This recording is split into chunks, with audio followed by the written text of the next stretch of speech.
All right, coming up next, a UFC bantamweight division fight.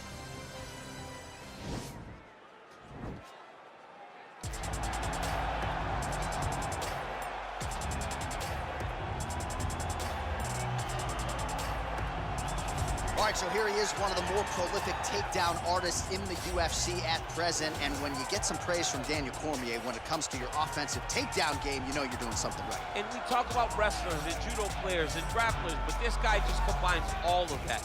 He is able to use foot sweeps from the grappling game. He is able to use throws from judo, and he's able to use wrestling from the wrestling game to take people down. He has an array of takedowns at his disposal, and he uses every single one of them. From the speed of the level change, to the timing, to the knowledge of where to go next. When the guy starts to defend, he's truly, truly something special. I don't think he could take you down, but tonight he doesn't have to. So in this matchup, prevailing wisdom is he'll be able to get this fight to the canvas. Well, we probably trot out the term well-rounded in modern-day mixed martial arts more than we should, but this fighter certainly fits the bill. Oh, 110%. He can do everything inside the octagon. Where he is most comfortable is inside of that 8-sided structure where most men are terrified of being. But for this gentleman, he only wants to be there. When you try to wrestle him, he's able to defend takedowns. If you dare stand and strike with him, he can knock you out. He's got all the tools necessary to become a UFC champion. His first martial art, mixed martial arts, and that's not always the case. He believes that he should have a lot of advantages in this matchup tonight. All right, now our tale of the tape for this bantamweight scrap. 4 years apart, and they both possess a similar height and reach. We send it inside the octagon. Bruce Buff. Ladies and gentlemen, this fight is 3 rounds in the UFC bantamweight division. Introducing first, fighting out of the blue corner. This man is a mixed martial artist, holding a professional record of 15 wins, 4 losses. He stands 5 feet 6 inches tall, weighing in at 135 pounds. Fighting out of Long Island, New York, USA, Merab Dvalishvili!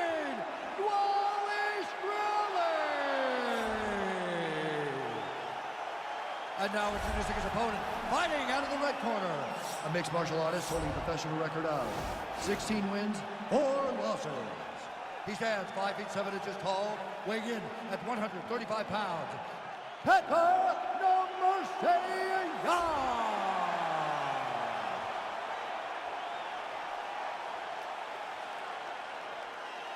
And when the action begins, our referee in charge of the octagon is Yves Levine. The veteran Yves Levine draws the assignment here. You ready?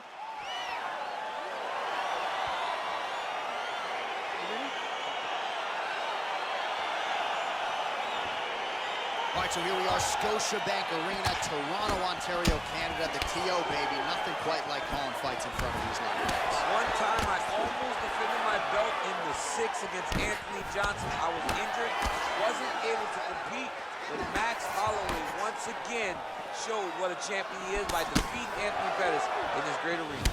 Well, perhaps a sign of things to come as he lands a kick there. Nice kick landed by the champion. Oh, crowd really enjoyed that one. What goes up must come down. Man, I mean, what would that do to me? I'd be out like half a year, bro. You'd be done, John. You would not be calling fights. You would not be working anymore. Your back would be out. But now the guy's got arm bar. He's attacking it on it.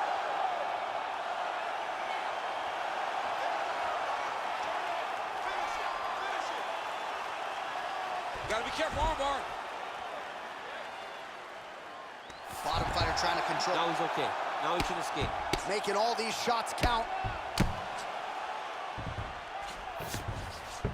All right, well, both fighters pretty comfortable on the ground, DC, but you got to be very careful hanging out here for too long if you're his opponent. Under 3 minutes now to go in the round. All right, he's trying to control posture here. Now trying to hip escape. He's just trying to move out of this position up the bottom. Oh, the ground and pound is on point. The hammer fist continuing to find the target here. When you're throwing hammer fists, you are trying to finish the fight. These are not feelers. These are meant to put your opponent's lights out. Exactly what he's trying to do. The man is he timing his shots well here tonight, DC? It's hard to recall him being this accurate in the past. I mean, he is so sharp. And not only is he accurate, he's also keeping very busy. Oh, nice pop there from the crowd as he finally gets the takedown. He stayed committed to the offensive wrestling, and now he has his opponent where he wants. A sigh of relief from the people watching, because they were tired of watching him flail around trying to get takedowns and get defended over and over again. Finally gets it. Now what does he do with the top of the floor? Back to his feet. And he landed the right hand there. Oh, nice check on the leg kick offering there. Starting to do some really significant damage to the body here. Another strike lands there. Nice punch lands over the top.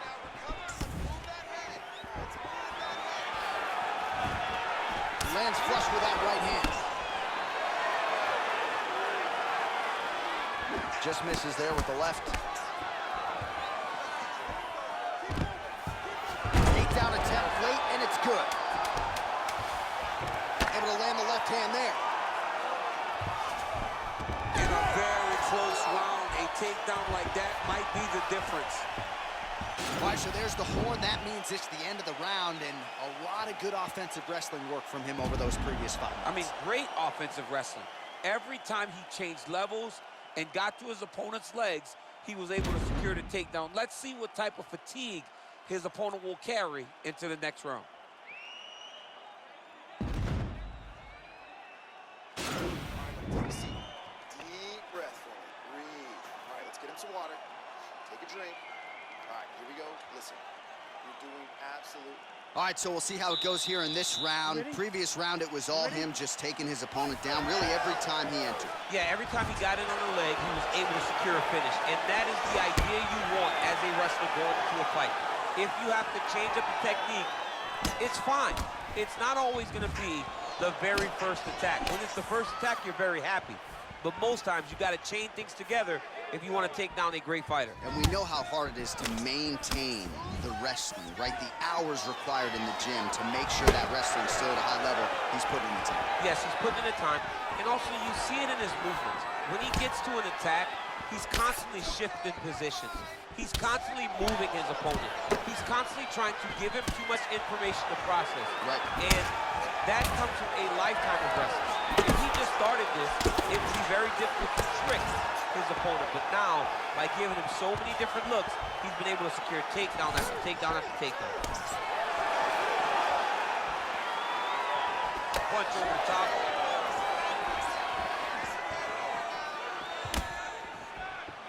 Blocks the shot. And he comes through with a big knee. That knee hurt him. That one appeared to stun him. He's in trouble. He's hurt bad. Just out of range with the big right hand. Oh, continuing to work the body to great effect.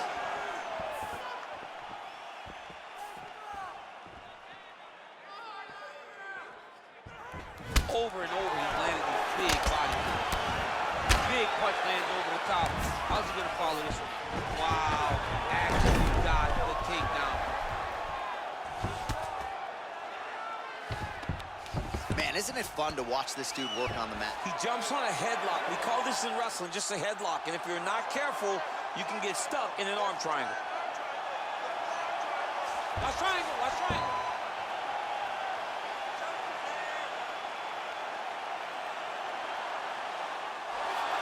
Oh, man, that was slick. Side control now. Strong bottom work here, staying busy. All right, good movement by him here on the ground. He really is a master of these transitions. He is a master of movement on the ground. You never know where he's gonna be.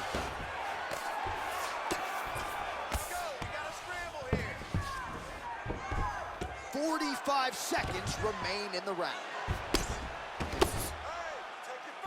Oh, the ground and pound strikes continue to rain down. The opponent better move out of harm's way or the referee's gonna stop this. He better start to move, and when his opponent starts to posture, he needs to put his feet on the hips, push him away to try to escape this very, very dangerous position.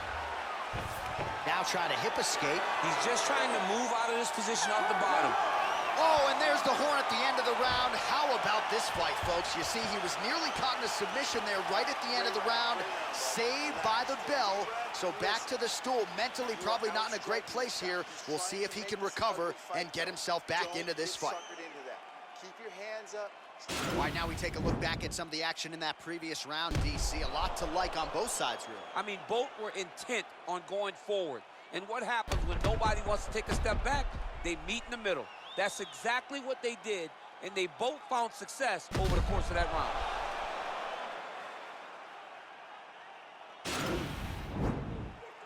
You ready? You ready? Third round underway. Oh, nice connection there with a punch, DC. Great timing to land that punch. You take more of these leg kicks, you will not be able to be very active on your feet.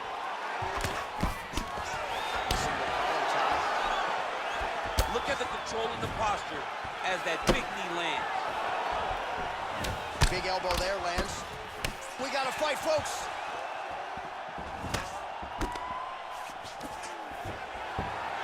Shot a double leg. Oh, nice slam as he gets into the canvas. Exactly what he needed. Well, anytime you are in a ground fighting situation with this fighter, you're potentially playing with fire. All right, he's very comfortable fighting off his back, DC. Now looks like he's trying to hip escape. Yeah, he's trying to hip escape or maybe look for a Kimura here.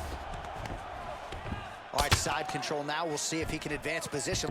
Looks like he's trying to isolate an arm here, DC. Yeah, he's isolating it to try to get a Kimura. Notice he'll step over the head to try to get the Kimura.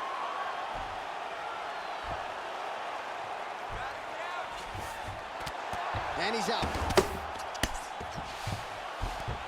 All right, so you got to be careful playing on the ground with this guy. You don't want to mess around for too long. Man, doesn't take a lot of these kicks to produce redness. Look at the left side of his body there. Nasty. Oh, nicely done there as he escapes back to his feet. Well, it's all pace and pressure down the stretch. He is really lighting him up now. All right, so he lands another punch there, and he smells blood in the water going right back at that cut. Absolutely. The opponent has a lot of scar tissue around the eyes. He was able to cut it open, and now he's just touching it over and over again. What a punch. Well, the left hook has been there at times, not that time.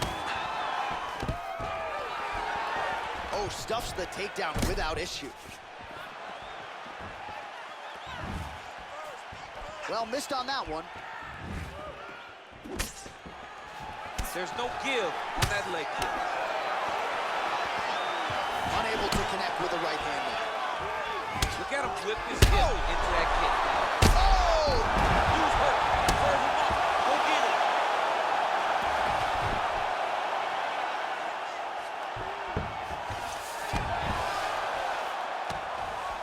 Oh, wow, that happened quickly as the fighter reverses position there on the ground. Unbelievable position change. Wow, what a transition.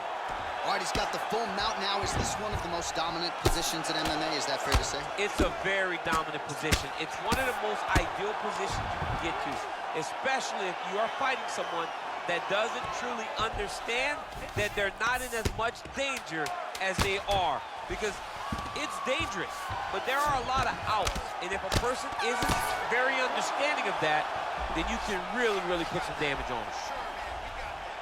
All right, so as many expected, this fight goes the distance, but a lot of action in there, particularly when it comes to his offensive wrestling. I mean, he wrestled at a really high level tonight. He knew that his opponent was going to get back to his feet if he got taken down, but he was so committed to the takedown, to the pressure, to the grind, they say, that he was able to really wear him down and get the victory. All right, the official decision is now in. Here is Bruce Buffer. Ladies and gentlemen, after 3 rounds, we go to the judges' scorecards for a decision. The judges score the contest 30-27, 9-28, 29-28, for the winner by unanimous decision, Merab the Machine Dvalishvili! All right, so the judges are in agreement tonight. He is your winner by unanimous decision. Certainly pretty easy fight to score, I thought. Yeah, I thought it was an easy fight to score. Whereas his opponent had a few moments, he was the one that truly did lead all the interactions. He's the person that truly did dictate if the fight was standing or on the ground. This is his fight. He won this fight, and he won it in dominant fashion.